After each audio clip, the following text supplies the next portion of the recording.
Hello friends, welcome back to the Stationery Junkie. My name is Anne, and for this video, I'm going to be sharing what I'll be using for 2025 in terms of planners and journals. So without further ado, I'm gonna get right into it. I divided these books that you're seeing here into two separate stacks. The one on the left are the books that I will be using on a daily basis, and the one on the right are just going to be sporadically used whenever I feel like it, whenever I have the time. Before anything else, I'm sure you're noticing that these two books on the right are actually dated planners, and you're probably thinking, why are you using dated planners for something that you're only going to be thinking of using whenever you have the time or whenever you feel like it? My answer to that would be, who cares?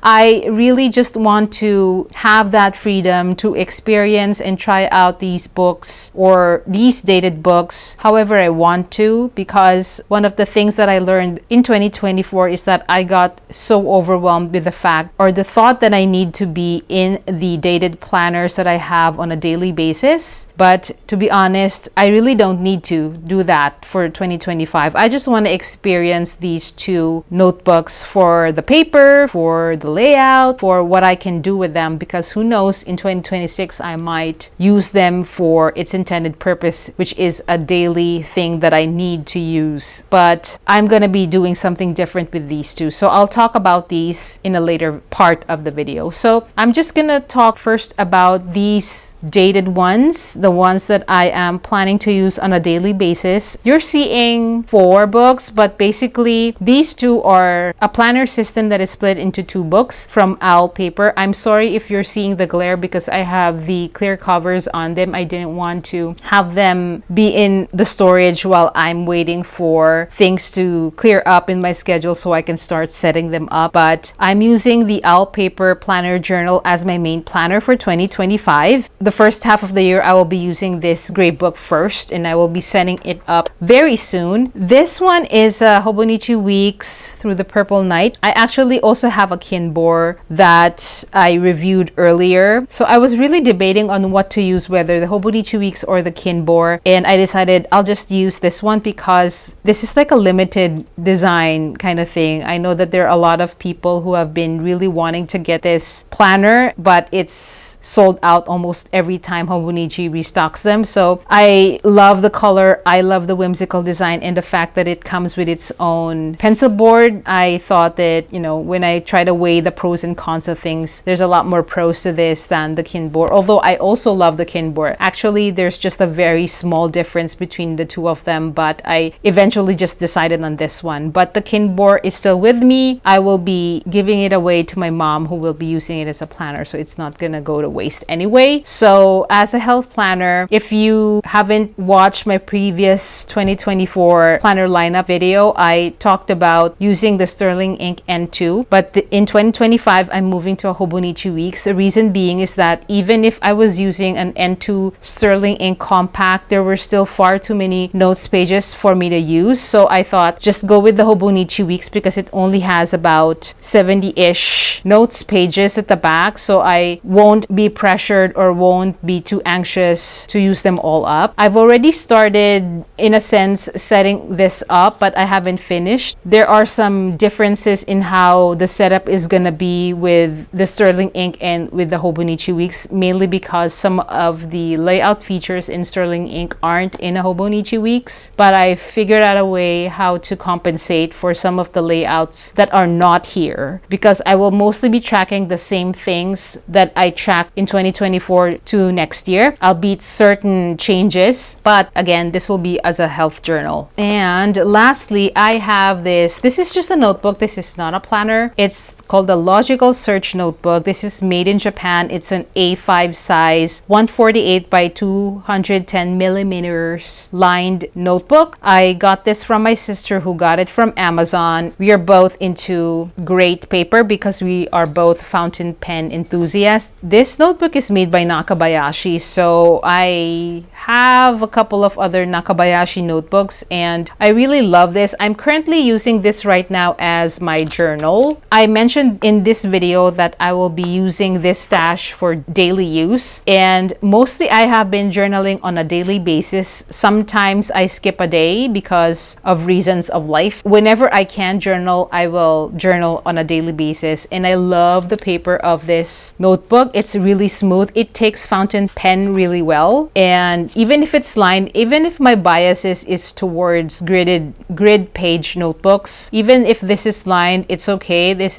is also a notebook with page numbers, which I love. I'm still gonna be using this for 2025 because I still have a couple more pages left to use. So I won't be able to finish all of these pages by end of December. So I think there will be a couple of days or weeks wherein this will be used in the beginning of 2025, and after which I will be moving to another notebook or a planner, a dated planner. I don't care. I just really want to use my stash of notebooks that I've acquired through the course of the year. So that is what I'll be using on a daily basis, these guys. So let's put that to the side and go over to these two notebooks. So these two are the Take a Note A6, the mini size, and the 2025 R Studio Research Journal. So the purpose of my A6 Take a Note will be for playing with my fountain pens, basically. So I will be using up the inks that I've accumulated. I have so much, I just got into fountain pens this year, and my collection of inks and pens has escalated very, very quickly. And I thought that, what better way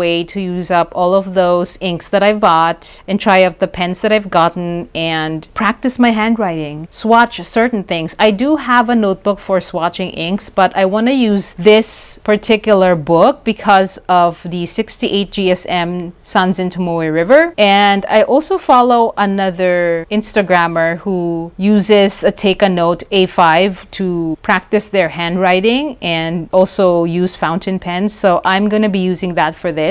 Maybe write certain quotes here on the weekly section, or just dump out my thoughts or just ramble about anything. So I know I do have a personal journal. This one is anything goes. I don't need to be logical in whatever I write. I can just write gibberish and be done with it. The purpose of this is to just use up my pens and basically make use of the collection that I have. Probably in the monthly section, I might do some doodling or some swatching. So this is just gonna be a place for my fountain pens and inks play, basically. So I'm really curious because I have reviewed this together with the Take a Note bi-weekly slim, and I have paper tested this page. I'm seeing that it could take my fountain pens, so I really just want to make sure that I am making use of the stuff that I have and using my collections and going through them, basically. So I love that the fact that this is A6, very portable. I don't need to be bringing this anywhere every day, so whenever the mood strikes me, again, is where I will be in this book and to just play around with stuff that I have. Lastly, I have this 2025 R Studio Research Journal. I also did a review of this journal. I'll link it up in the cards and in the descriptions as well if you are interested to know what this is all about. So this is gonna be my creative journal, as I mentioned, and this is also gonna be where I will keep track of my stationery related stuff. So probably log some of the purchases that I make, which I hope I don't buy too much because I do recognize that I bought so much this year, and that's also the reason why I am trying to use up the stash that I have, use up my collections and stuff. And this is where I will try to go back to my roots, because when I started in the journaling community, I was junk journaling and memory keeping, was it? Mostly junk journaling, meaning I just stuck some ephemera in a notebook and wrote stuff about it and stuff about my life, and that brought me a lot of calm and peace and zen. So I wanted to go back to that old practice of mine and put it here. I was really inspired by Instagram and some of the people who use this journal and decorate it, and they use it as like a memory keeper. They also stick some stickers, ephemera and stuff, and fill in what happened to to their day. Some of them use it as a gratitude notebook, but for me, it's just gonna be a creative space for me to play, similar to this one. So I'll also be using fountain pens and also all of my stickers, washi, PET tapes, ephemera, and the like. The reason being, there are certain sections in this journal that allow you to do that, like this card folder section, because I also love going to cafes, and the cafes here in Taiwan have these business cards, and I want to kind of like take note of them here and collect them. And it would be nice when I leaf through the pages and see all of those business cards and see how they're designed, write about my experience being there and stuff like that, to jog up some memories and all those things. I am already looking forward to filling this up for the next year. So the fact that the layouts here allow you to collect a lot of things, not just ephemera, but also if you want to write about certain memories and stuff, you can do that. So I really like the layout of this journal, and the fact that I also did a very recent video about my visit to the pop-up store by R Studio. So I got a lot of R Studio related stationery that I will be using in this journal.